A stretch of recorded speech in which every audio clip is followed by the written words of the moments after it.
Ce qui fait la différence entre un business qui survit et un business qui domine, ce n'est pas le secteur, c'est la place que vous y occupez.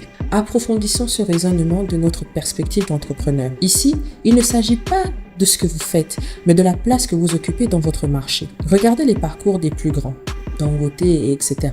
Ils ne se définissent pas par un métier, ils se définissent par une position. Ils ne sont pas simplement dans un secteur, ils contrôlent une partie du jeu.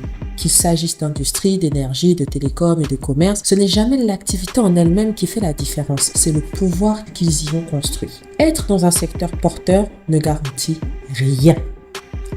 Et je répète, être dans un secteur porteur ne garantit rien. Deux entrepreneurs peuvent très bien être dans le même domaine et ne pas jouer la même partie. L'un va subir le marché, l'autre va influencer les règles. Ce n'est pas une question de taille au départ et ce n'est même pas une question de chance. La vraie différence n'est donc pas le métier, mais la position stratégique.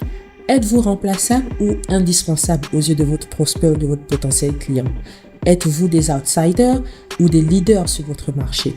Ce que l'on peut comprendre des plus grandes fortunes africaines et de comment elles se sont construites n'a rien à voir avec le secteur d'activité, puisqu'elles ont toutes commencé dans un secteur puis se sont diversifiées. Cela a par contre tout à voir avec la manière dont elles se sont installées au cœur du jeu économique.